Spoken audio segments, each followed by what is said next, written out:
Всем привет, меня зовут Алексей, и я второй пилот флота Airbus. Всем привет, меня зовут Жандос, я тоже второй пилот флота Airbus.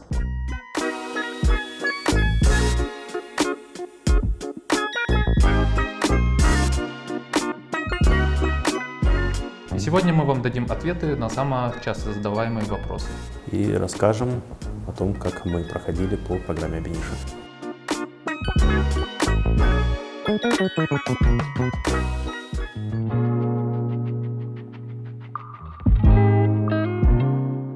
Для поступления на программу Бениша вам нужно будет сдать 3 вида экзаменов, точнее, делятся они на 3 этапа. Это SHL, компас-тест и последний этап, который будет проходить на авиасимуляторе, на авиатренажере и также персональное собеседование на английском языке. SHL-тесты — это комплекс тестов, более с математическим и логическим укладом.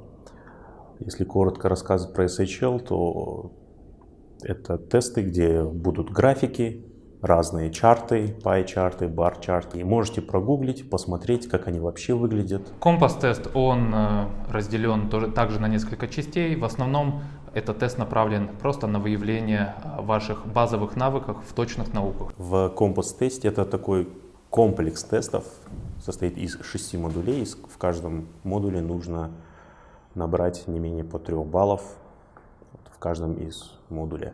Туда входит также английский язык, также физика. Чтобы мне подготовиться к компасу, потребовалось, наверное, неделя максимум. Да, время подготовки зависит, конечно, индивидуально для каждого человека. Кому-то хватает неделю, кто-то может подготовиться месяц. Также после компаса у нас симулятор, да? Да, у нас авиационный симулятор.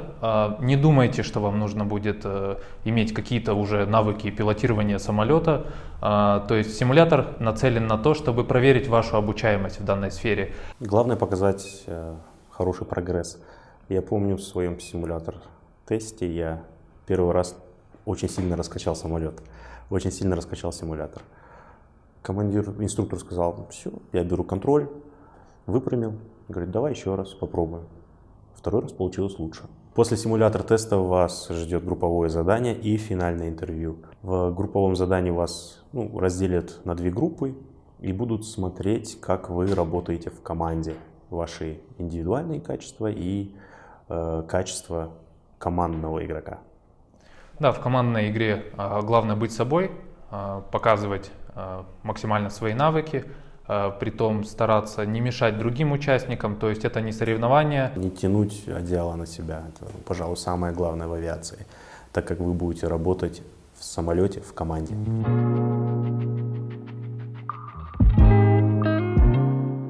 Там довольно-таки базовый английский язык. Перед подачей документов на отбор вам нужно будет сдать IELTS со средним баллом 6.0. Английский язык нужен пилоту, потому что авиация во всем мире разговаривает на английском языке. Вся документация, все процедуры, весь радиообмен, абсолютно все на английском языке.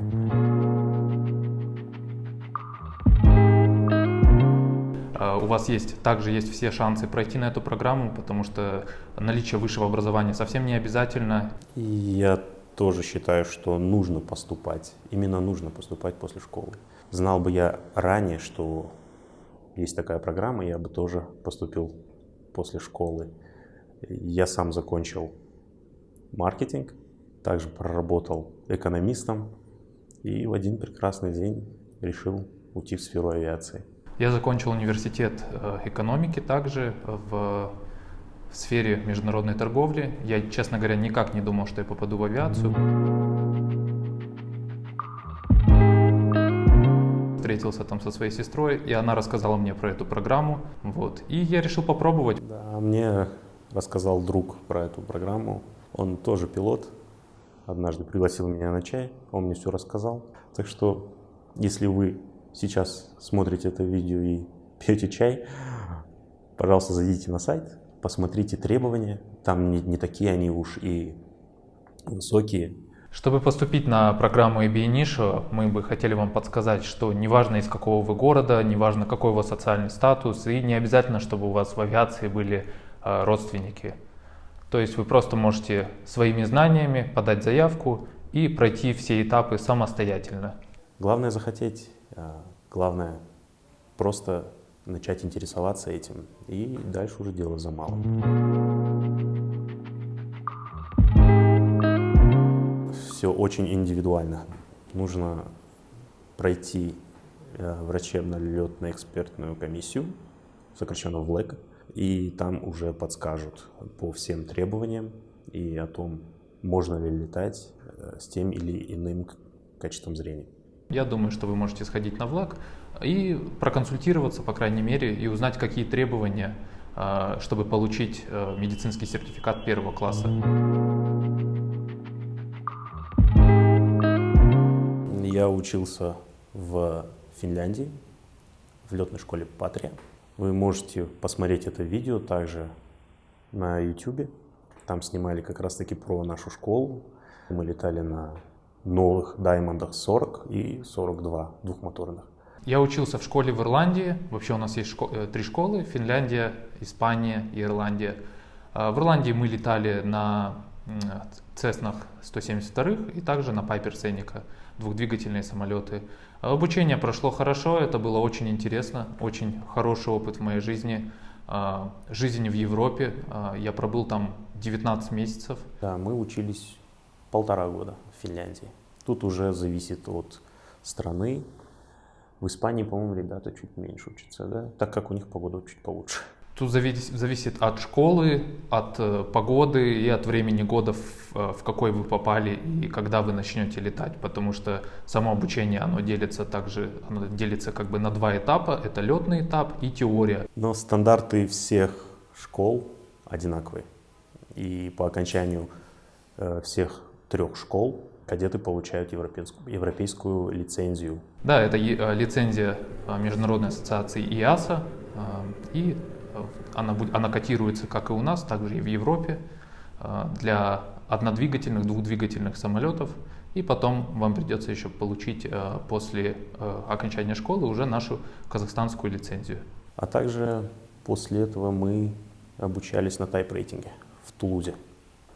Это заняло около месяца, не более того. Это обучение на конкретный тип самолета.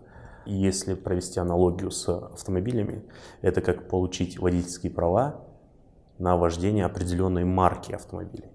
И чтобы водить другую марку, другую модель, нужно будет получить другую лицензию. Чтобы стать пилотом, мы сдавали очень много экзаменов, прошли через кучу проверок, но на этом проверки и экзамены не заканчиваются. Быть пилотом — это значит сдавать экзамены, тесты, проверки каждый год, каждые полгода, иногда и каждые 3 месяца. Для поддержания профпригодности это очень важно. Air Astana взращивает профессионалов. Присоединяйтесь в наши ряды молодых профессионалов.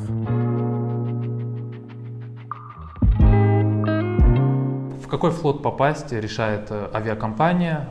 Сейчас авиакомпания имеет большое количество самолетов Airbus, поэтому вероятность, что вы попадете именно на эти самолеты, также очень большая. Я хотел Boeing. У нас как? Если машина, то Camry, если самолет, то Boeing. Не знали о существовании других самолетов, просто и не знали.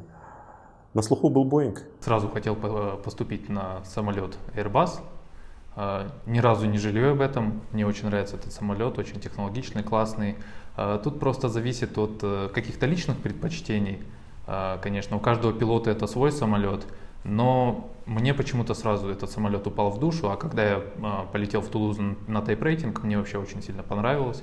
Когда я начал учить системы этого самолета, понимать вообще философию Airbus, плюс самолет французский, так что очень хорошего качества.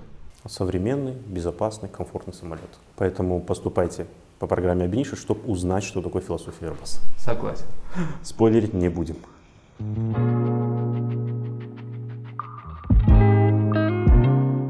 В первый раз, когда вы сядете за штурвал однодвигательного самолета, вам будет казаться, что это очень страшно, но на самом деле потом, когда вы уже отрабатываете базовые навыки полетов, инструктор выпускает вас, и вы можете брать самолет, летать вокруг страны. В моем случае это была Ирландия. Просто летать по Ирландии, смотреть красивые виды и налетывать минимальное количество часов, нужное для получения следующей лицензии. После первого касания взлетно-посадочной полосы вот как коснулись, первая посадка, все, весь страх развеивается, и ты прям чувствуешь, как становишься окрыленным. Даешь полную тягу и взлетаешь снова. И так около кругов, 3-4 круга точно я сделал, и потом на посадку. И по традиции, после того, как мы отлетали первый соло-полет, нас облили холодной водой. У вас тоже была такая К традиция? сожалению, летал я зимой, температура была где-то градусов 5, поэтому я очень рад, что меня не облили.